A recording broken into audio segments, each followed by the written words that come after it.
The 7 zones of Mindflow Economics. That's going to be the subject of today's chapter on the business library.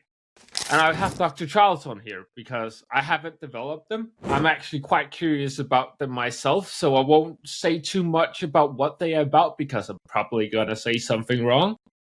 Tell you guys a lie, we don't want that.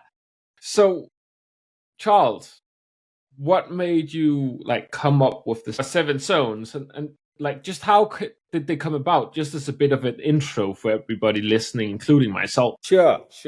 Well, first of all, thanks for having me. I've been looking forward to this time with you, and it's going to be an exciting and have some fun together.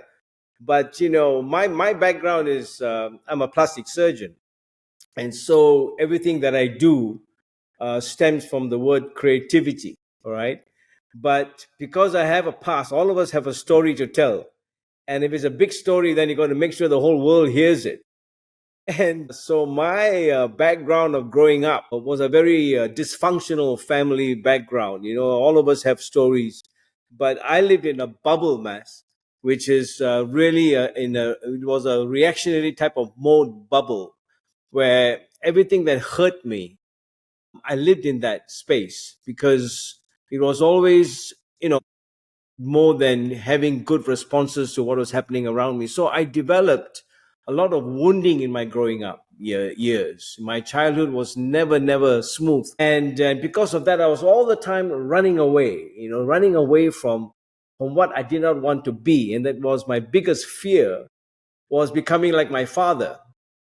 And I used to get really upset when somebody used to say, or anyone would say, he's a chip of the old block. And that really would upset me because it was so bad for me. And failure was my way of life because I went through secondary school, and every time a report came back, it was all in red. And I used to hide behind the wall, waiting for my father to sign the report card. Instead, he would take it and throw it right across the hall, and I had to go and pick it up 3 times a year because it was always in red. Oh, Jesus. Yeah, so really it was a very fractured childhood growing up. And as a surgeon myself, all of us have scars, and these are emotional scars that one develops during your childhood and growing up days. But if you don't get those scars healed, they end up with what is called contractures, and that limits your movement. Your functionality becomes disturbed. And that's what happened to me. I developed contractures all along my life's way. And as a surgeon, when I get burns and scar contractures, it requires surgery. You just have to release it. But I had no one to turn to. And this is the thing about being doctors. You see, we have this fixed mindset, man. We get up in the morning, we go to work, we see the patients, we operate, we get back. It's like a TikTok machine that just goes on, and you're totally oblivious to the world and the surroundings. And I grew up in that atmosphere. You see, I had nobody to reach out to, struggle with it. And you asked me, how did these 7 zones come into being? And that was after 5 years of seeing my daughter through dental school. It really exhausted me. And I became totally a huge vacuum inside of me because I didn't know where to go. And so I left my home and I went out and lived for 2 years. I took a room. But it was during that time I was going back. Socrates said these words. He said, an unexamined life is not worth living. And it was during that time I examined my life. And this is for all those who are listening in, that if you reach a crossroads in your life, you've got no purpose in your life, you don't know what's the meaning of your life, you've got no vision in your life, I'm talking to you because that's what happened to me. And in those 2 years, I came across this quote, Mass, that really revolutionized my thinking. And it was by Viktor Frankl. At least it's attributed to him. And he said these words, it was a quote, and he said that between a stimulus and a response is a space. And I found that space. And in that space, he says, we have the power to choose our response. And that response can have growth and freedom. And then I realized that my whole thinking, my whole conditioning of my mind was totally on a reaction mood. that was more impulsive, instinctive. I was having collateral damage. I was bringing up my children the way I thought I was bringing them right, but I was playing the same game my father did on me. And so I sat down, and as a doctor, as you know, creativity being my DNA, I sat down and mapped out these 7 zones that meant to me. So I really designed it for myself. And it started off in that space, the zone of mindfulness, awareness, self awareness.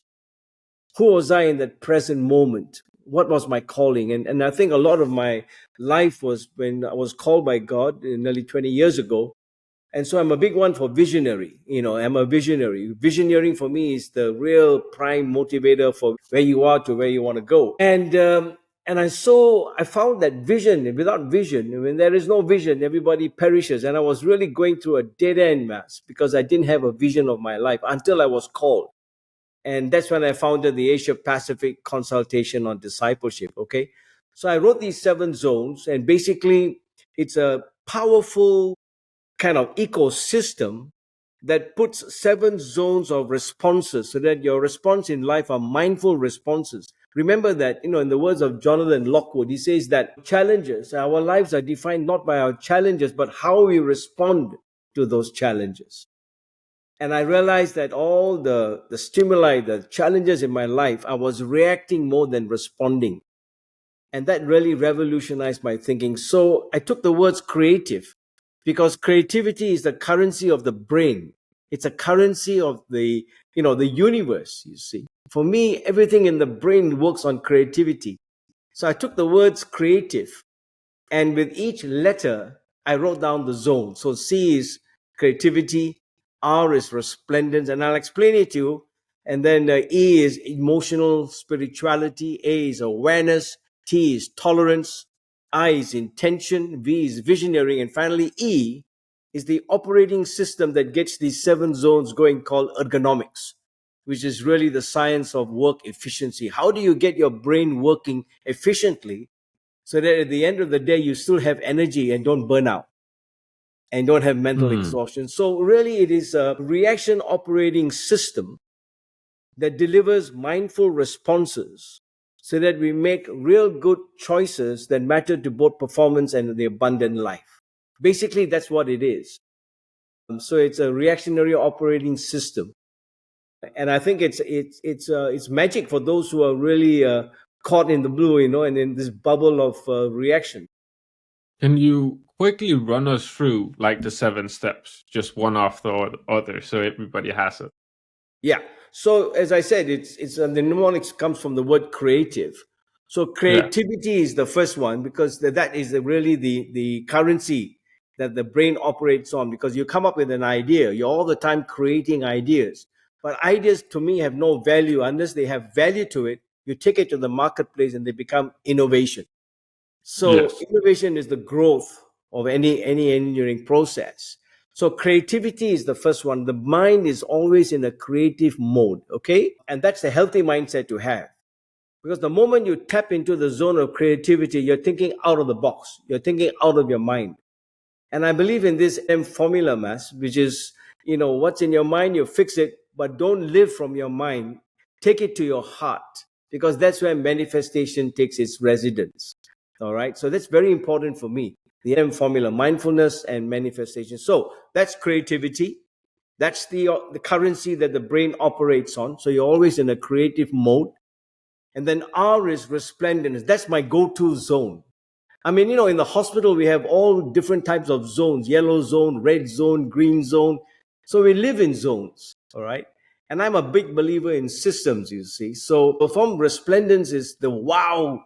We're all having moments in our life where there are certain moments which are really wow moments. You know what I mean? For me, it's the sunset. When I have a Stunning. tough day, I go out because we live by the sea. And when I'm watching the sunset, I enter into this zone of resplendence, which is really where you're remembering self takes over. You remember those moments in the whole life where there were dazzling moments, And I think that's the most refreshing moment for me, the zone of resplendence. I never heard of the word before until I was Sounds driving with my. fancy. It sounds very fancy.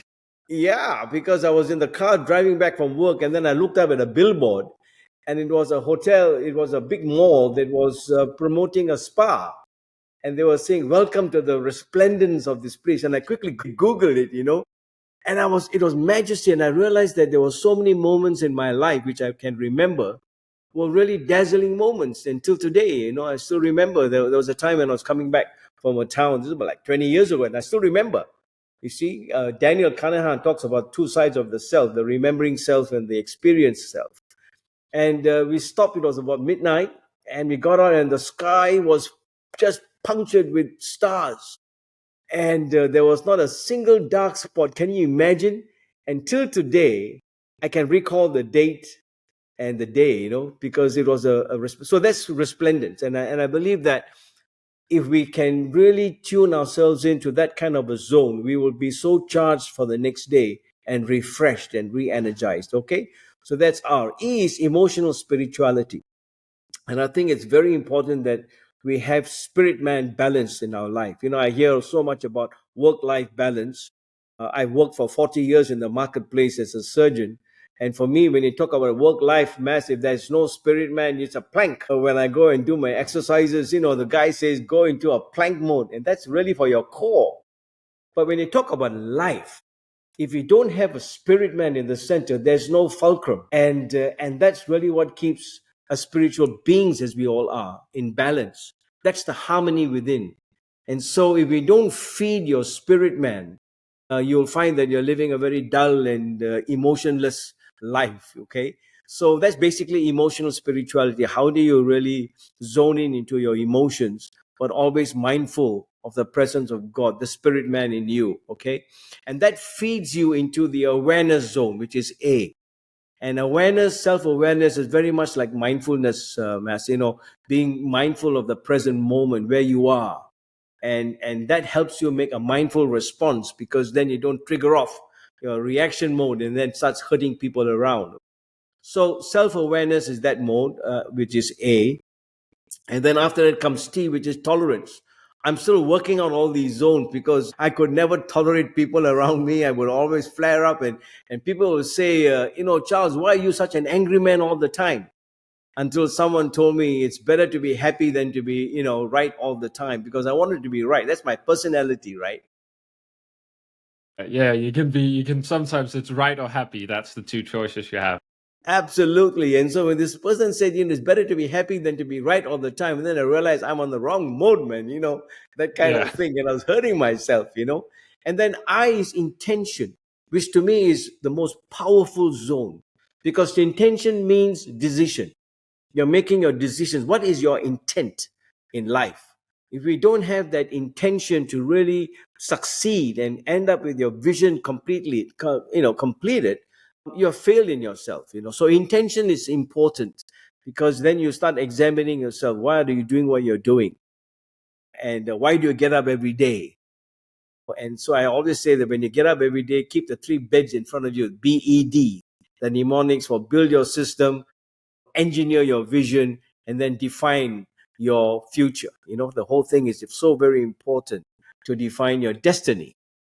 And then finally, it comes to V, which is visioneering. That's the engineering process that takes your vision through to where you are, to where you want to be. And you need to master that whole process. And finally, E is the ergonomics of the whole operating system. You see, I never knew so much about ergonomics until in my plastic surgical career, because when you design, for example, you've heard of ergonomics chair, designed so that you Yeah. don't have backaches, you're comfortable. Now, I do breast augmentation, right? So when there's an implant, it's designed ergonomically so that it really works well no matter what exercise or whatever is being done. It fits nicely into the patient's breast, you see. So there's ergonomics there. And so I put this all together so that anyone who is troubled, who is having in a point of crossroads, do not know their future, the vision is not there, this is a go-to operating system where you're mindfully responding to all the challenges that hit you every day, so that you're on the positive side, and your performance excellence is peak, and then at the end of the day you end up with an abundant life and not one that is of poverty stricken. I do recall the first time we talked about this, I was like, this is a whole lot. And then you specified you're not doing all 7 at once. I was like, oh, thank you. Because this seems like I'm gonna just be stressed out. Yeah. Like 10 different, 7 different places to be exact with my mind. Well, the beauty about this is the cross discipline, that interaction between the zones. I mean, that's the most powerful thing about the ergonomics of it. You see, it's just like when you go for exercising or cross training, you got your muscles moving, you got your hands moving, and all. It's like cross training, right? So cross disciplinary thinking. When you get the zones moving in together, it's exciting because when I'm thinking of mindfulness, at the same time, I'm also thinking of intention. What is my intent in this present moment? What am I trying to do? And why am I doing what I'm doing? You know what I mean? Because everybody talks about the how and the why. I'm a big believer of what. So when I'm training my surgeons, right, I always tell them to look for what is wrong before you can do it right. Because you can't operate on a cleft lip and operate twice. You only got that one chance to make it right.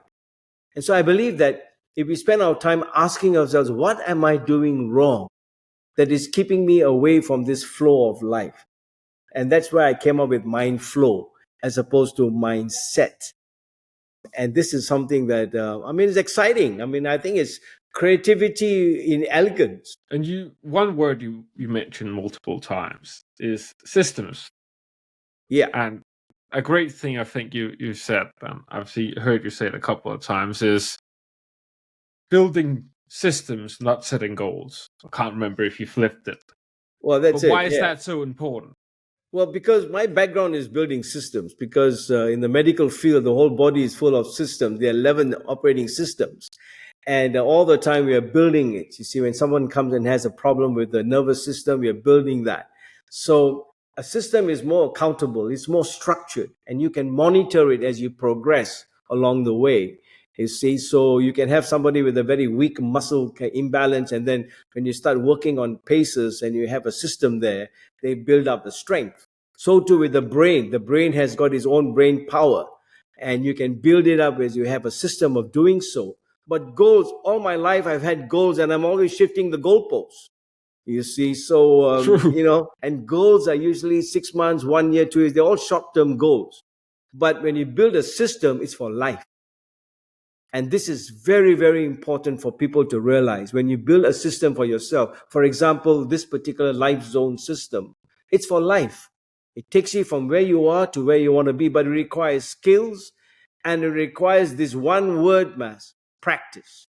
So as professionals, all of us do nothing but practice, practice, practice. That's why you get somebody like Tiger Woods, who is an excellent golfer because he practices that. You see, so without practice, nobody can succeed through life. In fact, creativity is the hidden measure of success in life. And if you're always thinking and always thinking of your own responses as opposed to reactions, you will have a much more better, happier, healthy life. And I've realized I've paid the price for that, living in the wrong mode. And you can actually build you talk about neuroplasticity today, build that responsive pathway so that you're always making mindful responses, which are deliberate, they are thought through, they are consciously made, and those decisions will help you make right choices in life. And I think that's the key at the end of the day. Are you excited about what I'm saying? Yes, I am. Yes, I am. And it's funny you mentioned Tiger Woods because the other day I was listening to The Diary of a CEO, a book by Stephen Banelli, where they talked about Tiger Woods intentionally actually getting worse at golf because he knew that was a better system he could develop. It just required him to forget a whole bunch of the stuff he had been doing. So he did like this to raise up much higher. So he Right. actually had to replace the system because he found there was a better one out there. So I thought it Absolutely. was love that you mentioned his name just by accident. Yeah, but this is why perspective shifts in perspectives is so important in life. When something is not going right, that's why I say find out what is wrong and then shift your perspectives. And for me, it was a big breakthrough when I found out my space. And in that space, I was making wrong decisions that were hurting more than building myself in first. When I had my open heart surgery 12 years ago, I paid the price of living in a reaction mode because everything was against me, and I was never a happy guy. But the stress, the highly tense emotions that I was going through paid a price. I damaged my vessels to my heart without knowing. And when I finished it, and I got this Heart Talk channel, which is my podcast channel. And I was in Sydney, and my first guest was a clinical psychologist. And she said these words to me, man. She said, Charles, be kind to yourself. And then I realized, what on earth is she talking about? What have she done? Did you go out drinking before the podcast? What's going Exactly. on So here? I thought, okay. So I went to a bar and had a nice bottle of beer, and I said, okay, Charles, be kind to yourself. It's one way And of doing it. yeah, but today we are living in a world. I mean, having worked 40 years, and today we've got doctors who are burning out, mentally exhausted. People are at crossroads with their life. They don't know what to do. And that's why I believe that the real source of life, and at the end, is having a vision. A vision driven life is one that ends up with the abundance of life. And if you don't have a vision for yourself, if nobody has a vision, it's going to be disaster. And I think this is why, when you have an operating system that you can skill yourself and live through that from those 7 zones, is a much better life. It's a much happier life. And I've taken the price to do that. But every zone that I wrote down from the word creative was to help myself first. And now I realize, the moment I go to the seaside, I'm in resplendent zone. And when I'm having my time with mindfulness, it's a beautiful practice where you really seek into the deep things of God. If you're a spiritual guy. But yeah, I'm excited about this, and I hope that many would be able to realize that the good things in life are still out there. And I've always said to people, when they talk about I'm enough, I say no. I was created for more. And that hunger for more in life is what gets you going up in the morning every day. And that's the most important thing in life, is why do you get out of bed, and what do you want to do with your life? These are questions. And I've been alone in my life all the time. I never had friends around to talk to. It was always surgery home, surgery home. But now I realize that life is beautiful. It truly is. And it does come down to our perspective at the end of the day. Absolutely. Life, it doesn't really change. It's still the same. It's just how we view it. Absolutely. And that's why even work, my lens that I talk to my surgeons, or when I'm training them, I mean, in the Hebrew scriptures, right? Work and worship are the same word, avodah.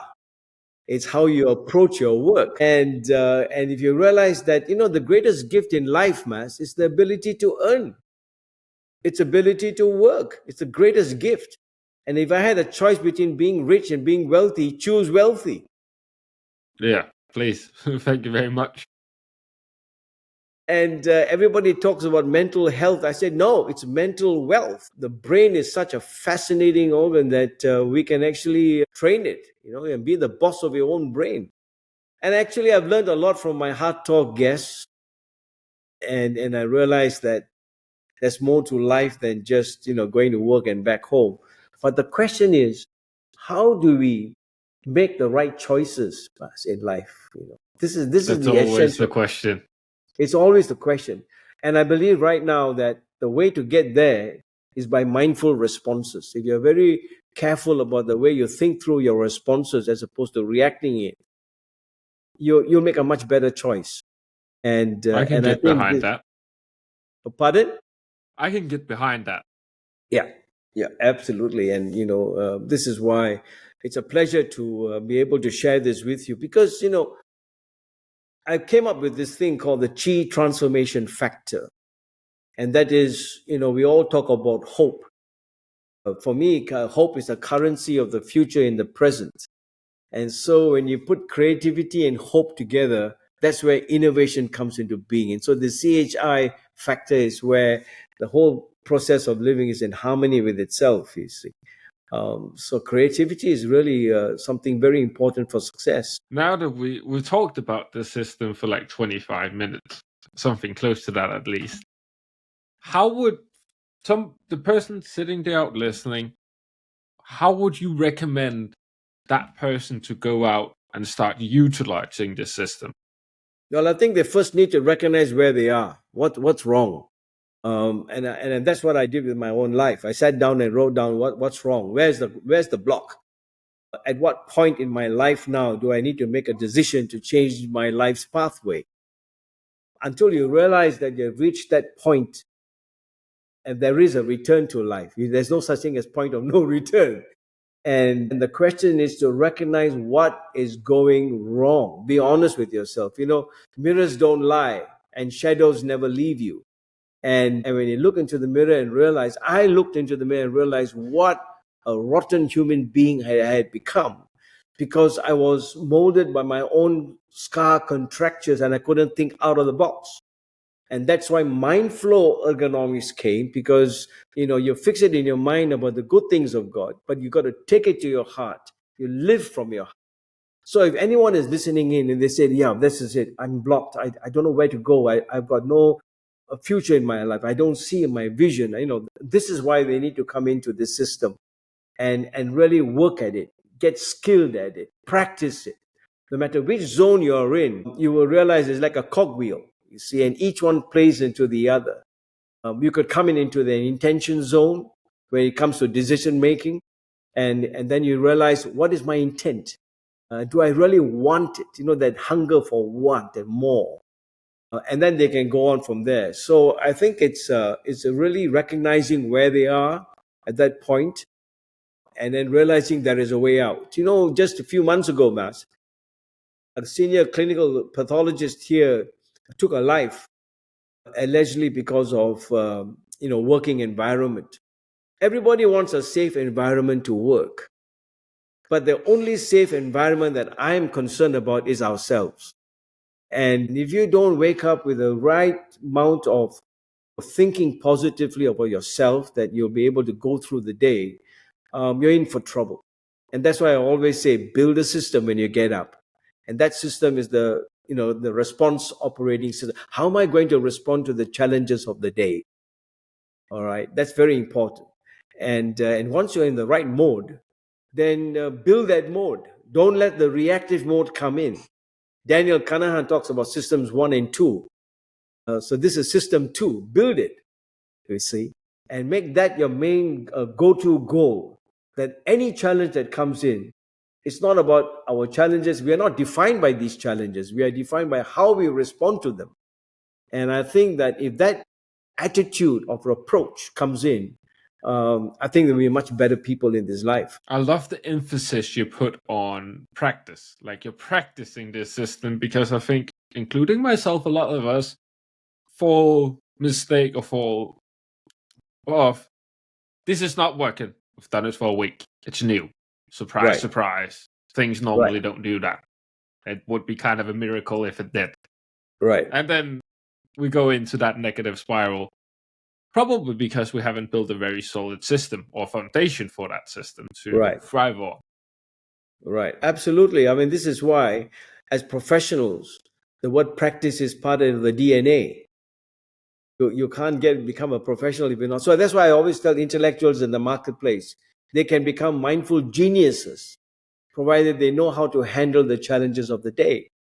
And don't look beyond, look within yourself and see what's wrong in the system, and then build it. And I think that once they engage into this cross-thinking, cross-disciplinary thinking, we become powerful individuals, man. I mean, I remember when I in that space, I told you, when I founded the first Asia Pacific consultation on marketplace mindfulness, and one of the international guest speakers, he said, Charles, you are a genius, man. And this is the first time I'm hearing it, that you could come up with something called APCOM, which is the mnemonics for Asia Pacific consultation on marketplace mindfulness.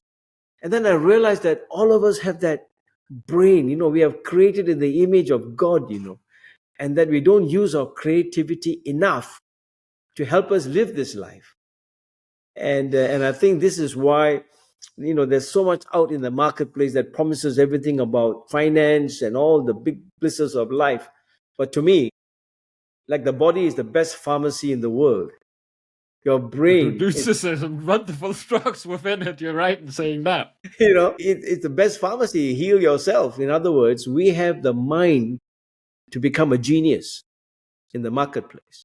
The question is, are we willing to practice it, learn the Hmm. skill to get us from where we are to where we want to be? And so, this life changing powered system, this ecosystem of these 7 mindful zones, will help us get out into a place where we are confident that we will make the right decisions and choices. And I think that's important. Yeah. There's nothing worse than doing something and then realizing afterwards you made the decision in a state of emotion. If it's positive, negative emotion, I like to make my decisions when I'm as close to neutral as possible because then I don't have a bias either way. That's even if I'm too happy or too angry, don't make any too big decisions. I spend Yeah, way too much money when I'm happy, and I get way too pissy when I'm angry towards people. Don't make those type of decisions. I've learned that the hard way. absolutely, absolutely. And this reactionary mode that I grew up in the bubble was because of past experiences. And a lot of us react because of past experiences, which can really Yeah. blindside us to thinking positively and thinking with an open mind. And that's why I say that when you live from these 7 zones, it's getting out of your mind into your heart, because the heart is the wellspring of life. It's where manifestation takes place. And you manifest the goodness of God in this life through your heart, you see. And so once we have this M formula working, that keeps the cogwheels moving and makes life exciting. I mean, it's not easy, but it's hard work. See, that's why one thing I do really appreciate about your system is you have that step of resplendence. That's difficult to say. I'll have to practice that one a few times before it comes out I tell you, smoothly. it's my go-to zone. Just because it gives you that time to connect with that inner self, that spiritual side. Absolutely. Absolutely. And it's so rejuvenating that, in my practice, I talk so much about rejuvenation. And until radiance becomes personal, until that moment becomes personal, it's just another moment. But when we look back at the events of life, there are only certain moments that were really intense feeling was exasperated and experienced. Those are the resplendent moments that you can turn to. And no matter how small and trivial it may be, and when I go back home, the first thing that comes up to me is my puppy, my poodle. And to me, that's a typical zone that I want to dive into, because no The one else poodle meets is me at the living in door. that zone all day. It's living in that zone. Every dog, when they see their owner, that's resplendent. That's right, and they can't tell you, but they experience it too. Yeah, they don't have to say a thing. You can see it enough just by how happy Absolutely, they're. I think absolutely, there's a bunch of stuff we can learn from animals in some yeah, sense. absolutely. But this is a world that's hurting, and many of us, like me, myself, got hurt without having an avenue to express it, and we pay a price for that. You see, and that's the reason why we need to be physicians of our own self, not just look in, but what's wrong and how do we get it right. And I think this is why, at the end of the day, so much about the mind flow, the flow state of the mind. Have you heard of the flea mindset? They did an No, I don't believe so. they did an experiment where they put some fleas, FLEAS, into a bottle and covered it for 3 days. And then they took off the cover, took off the bottle, and the fleas were just jumping in the same space because they did not know how to get out of that space. And that's the fixed mindset that we have as doctors, at least in the medical field, that we are so fine tuned with tunnel vision about life, we forget the other side of it. And so I'm a big believer about the flow state of the mind.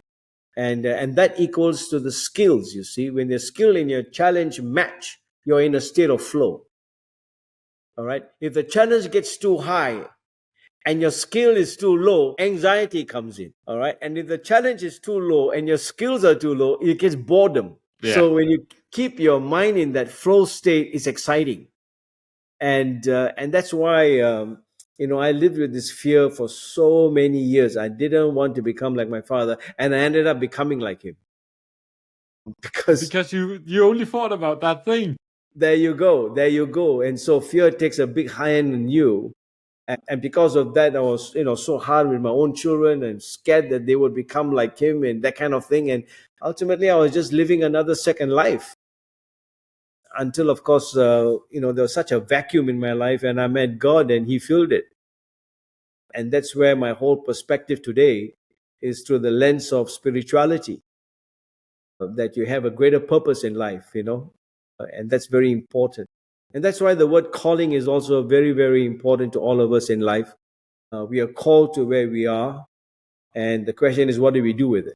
And that's the way I look at it. When I look back 40 years of working, I wish I could relive my whole life with this ROS system. Yeah,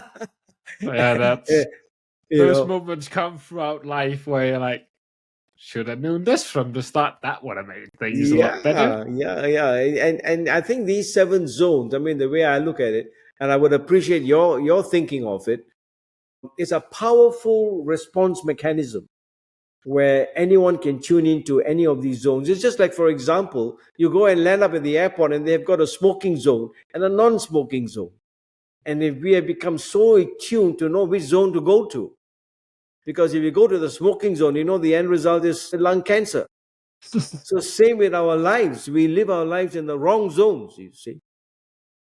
And if we can go into zones that can help us build a system that produces fruit and gets us on the way of life, I think that's fantastic. Yeah, talking to the system, I think it is important to have a system laid down, having that somewhat foundation, because you might be able to, in 80% of cases, give a mindful response without a system because you're able to catch yourself. Right. But there's going to be 20% of times where something extraordinary or extra happens where you're just going to go back to your neutral state. And if you have like that system, that foundation, you can neutralize to that, which is going to escape you from the moments I kind of referenced before with, because sometimes you do have to make a decision when you're really happy or when you're really sad. You can't wait until you're back in the Yep. middle. So Yep. you're going to Absolutely. limit the amount of extreme. You might still not give the best of answers or make the best of decisions, but it's going to be closer to the middle and not all the way to the extremes like it otherwise would have. That's Which it. is why, Absolutely. You said it. And that's why we live sometimes on the extremes of life. And how do we come to a balanced state? Because there will be instances of fight and flight. There will be incidents where you have to protect yourself for sure. But when they come to be really deliberate, conscious decisions, that's when mindfulness comes in. That's when the response state comes in. And the repercussions of what you choose. I mean, the choices we make, the consequences, we cannot judge them. We have an ultimate superior judge in heaven to judge us, but the consequences we cannot judge ourselves on. And so I hope that this has thrown some light into the life from 7 zones. it definitely has for me. It definitely has for me. And for the people, of course, you talked about your podcast that's going to be linked down below. But besides that, what would be, now kind of gotten a bit of a taste of what the 7 zones are, what would be a good place for the person watching go next? Well, I think the website is a good one because the website drcharleslee.co or mindflowergonomics.com. There it gives all the 7 wheels of how you can get into each particular cogwheel and how it flows, the state of flow. And I think that website is a good one to go to. And of course, some of my heart talk conversations that we do will throw more light into it. I hope to start off some webinars soon on the power of visioneering. I mean, because that's the main power that drives the whole system. If you don't have a vision, no system can work. So Yeah. yeah, so Doesn't that's matter. the engine of the ergonomic system, and that is the visioneering system. because it's engineered. You see, the whole process in life is an engineered process that we go through. We're not just floating through life, you know. And so we are in control of what we can control. And definitely our responses we can control. And that's something that is a gift. And if we can tune in our minds to how to respond to these challenges, I think we'll be much happier people. I agree with that 100%. So I'll encourage people to go down, check out the links Thank Charles you. talked about down below. Yeah. Depending on when the webinars comes out and when this comes out, they might also be down there. Yeah. And thank you very much for coming on and having My a very pleasure. insightful conversation with me. Yeah, I'm just about finishing my book on the 7 creative zones of a mindful genius, and I hope that that will be available soon, so people can lock in. But at the end of the day, allow me to leave with you that invitations can change your life. How you respond to an invitation can change the course of your life. And I think that our whole lives are nothing but invitations for success. The question is, how do we choose the right pathway towards it? That's the perfect ending, so I don't even want to say anything else. Well, thank you very much for having me, and look forward to more discussions with you, and maybe have some joint seminars together with all mindful people on how we can live this better life called abundance. Would be great. Thank you for having me. That sounds like a plan. I like that.